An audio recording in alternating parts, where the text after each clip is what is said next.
It's basically what we do here on Beastqt TV. You collect money, you put on matches with that money, everybody has a good time.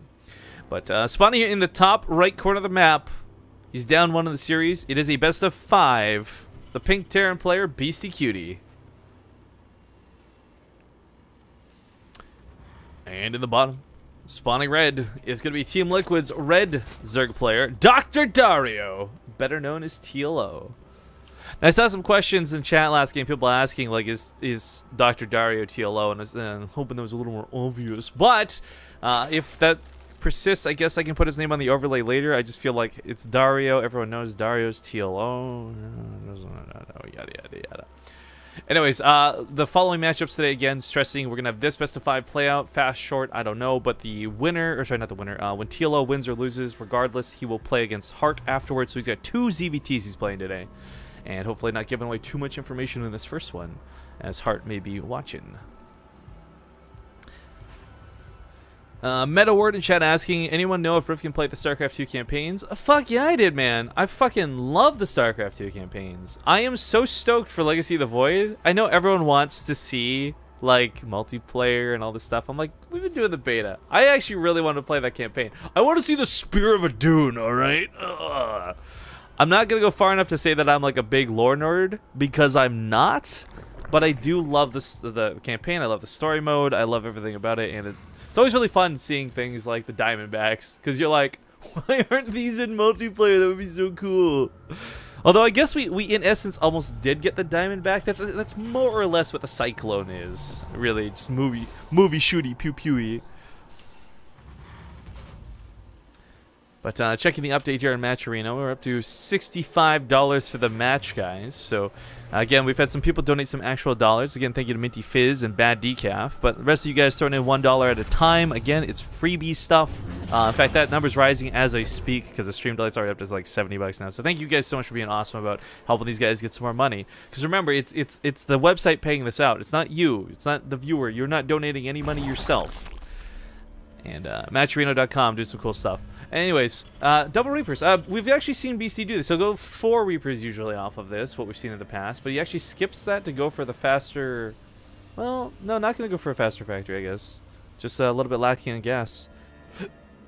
So here's the pluses and the downs, right? Like, you can get a lot of damage done with Reapers with good control against your average Joe Schmo player. I'm not sure that'll happen versus TLO. We saw really good defense out of BC's very unexpected push last game, and TLO handled that like a champ. This time, 2 Reapers look a little bit fishy. Spying Crawler is even going to come down. These will back away. Combat Drugs should kick in and be fully healed by the time the next 2 come out. In fact, the staggered Reapers end up going to kill the Lings here, which will be really nice. So, TLO not going to bother BC too much through this. Alright, Dry asking in chat, does Beastqt TV still sell those epic slippers? Yes! So here's the new slipper deal, guys. Before we were aiming for 100, and now the way it's going to work is every 5 slippers are going to give us $50, basically. And that's enough money to throw a show match. That's enough money to get food. I don't know how we'll use the $50, to be honest with you. But like the point is that every $10 from each slipper sold goes towards Beastqt TV, and every 5 slippers is when they'll pay us. Before, it was every 25, because we wanted to try and sell 100. To date, between Kickstarter and the promotion, we've managed to sell over 130 slippers, which is really fucking cool in my books. Because who the hell thinks about buying slippers? BC went a little bit higher than 4, so I didn't realize this. 6 Reapers. Damn. Dang. Alright, well this is, more so than the Reaper damage, a lot of extra damage through the grenades. What's extra name? KD8 charge. That's a stupid name. But killing this queen like nobody's business, hops up towards the main. There's not a lot of Lings in play. This is actually a little bit worrisome for TLO. He's going to go down to the low ground with these Lings, anticipating the Reaper retreat, but actually he's got to deal with what's on the front lines. Does kill one of the Reapers, but trading out not too poorly so far. 2 queens go down for 2 Reapers. But let's not forget, he did dedicate in this many Reapers, so things like the factory or like the starport as a consequence, even later. Upgrades certainly going to be delayed. Trying to actually kill the Roach Warren. This is kind of funny to see. This is kind of scary, too, at the same time. Reaper Grenade is going to come down, but it's Slowlings chasing. I didn't even realize TLO's completely forgone Zergling's speed this game, so he's looking to go Roaches. I'm not sure if this will just lead towards like a big Ravager all in, or if he's going to look towards playing Roach Hydra. Roach Hydra is disgustingly strong with the way that you can transition out. I think a lot of us used to see Roach Hydra just as one really robust composition Zerg could go for, but now you can kind of take it to the next level as Roaches can upgrade to Ravagers and Hydras can upgrade to Lurkers. And even then, you don't even need to upgrade them sometimes. They're good on their own. Another Reaper will go down. A couple drones going to die. The Roach goes down as well. TLO taking a little bit of a headache from this, but honestly, this is totally manageable damage. BC's not devastating TLO in the slightest. Goes towards the main, look for a scout. This is actually a pretty big deal. I'd say he didn't have any information about that main for a while, so knows the layer time. He sees no Spire. And I'm not sure if he picked up on the lack of link speed or not. TLO's not made any additional links since then, so it may not be so apparent.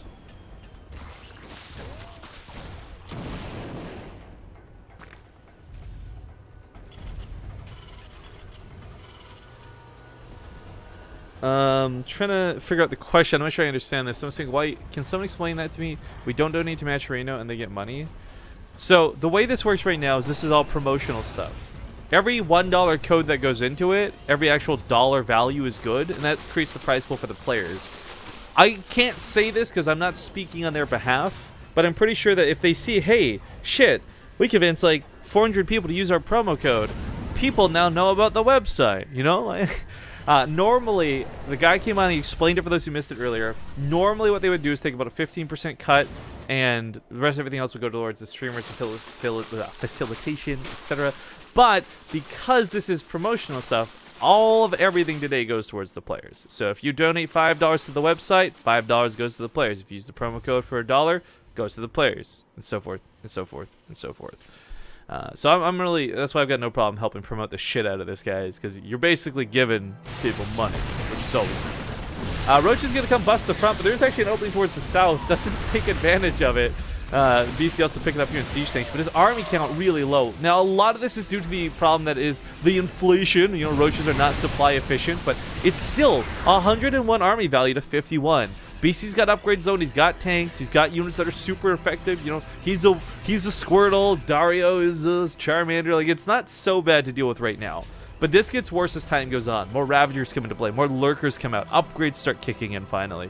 TLO was a little bit slower to the punch this time because he was defending against the Reapers for so long, but he's really starting to get into the groove of things. He's going to break down these back rocks as well. I would definitely love to see a couple more Ravagers on top of this. One's fine, but of course 2 or 3 shots are really scary to dodge. Either way, you're going to break down the rocks and just disengage. Yep, there we go, backing away from this. He wants to create openings and he wants to create threats. He doesn't want to dedicate. This is a good choice out of TLO. And again, just really stressing back at home. We got the Lurker Den on the way. So this is a scary building that, honestly, this, if you've got a lewd enough mind, is probably the grossest morphing animation of all time, and the scariest one too. Zombie Group constantly alludes to teeth. But either way, the Lurker is going to change the dynamic of this quite a bit. Not only is it going to force weird detection, scans will be necessary, yada yada yada. It's the 9 range that really helps. You just do so much damage to that bio that filters in, that floods in, that has got to deal with that 9 range. Taking a question out of chat while we wait for the attack to begin. Why is TvZ not covering this? They didn't ask. I don't know. The way we've got an interesting partnership we've got with TvZ, right? Like they're like our custom brothers from another mother. Pretty much anything they cast, we just ask and they say yes, and vice versa. If we're hosting something they ask, we just say yes anyhow. So it may have just been they were busy today, or had something else, or maybe somebody's sick. They didn't ask, so there's no drama, guys. Don't make drama out of nowhere. We love TvZ. Faux show. Really good tank position here. So they're going to be able to take out this queen, a couple drops towards the main. TLO's got this amazing army that he just couldn't engage with because of positioning. If those rocks were down, this may have looked very different, but TLO going to now come in from the south side.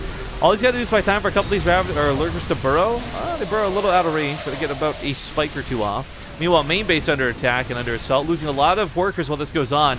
TLO is actually down in the drone count. Oh, wow. 78 SCVs were built behind this. BC's on a 4th, and last game looked a little one-sided for TLO. This game looks quite one-sided for Beastie. I'm not sure if this is the fault of Roach Hydra or if this is just the, the attributes of Beastie, but good drops, good attacks, great damage to that drone line. 34 workers left for TLO is not going to be a lot to work with. Let's not forget, while this goes on, we have furthered by the Liberator follow-up to this, a huge army back at home. And looks like we're still getting some chat confusion. So we're going to go ahead and just bust out TLO's name here on the overlay, guys. Give me a sec to set that up, Boy Walks. D-Man XII says, can I use the promo code without donating? Absolutely, that's the point of it. You don't have to donate any dollars. You can just create $1 out of thin air by using that promo code on the website. Talk about that more later. Bold, size it up. TLO, TLO, TLO. We'll fix that later, guys. That's not well proportioned, but the battles are raging on. Going through a choke, though, not going to be so good here for TLO. Lurker getting some decent damage to the back, but there will be detection through that turret, so everything here will eventually die. But TLO back at home, yeah, loses the army in the front lines, loses some more at home. Beastie's going to tie up the series 1-1. And before we hop out of game, I want to fix TLO's name. Size. Boom. Nailed it. All right. Yoink.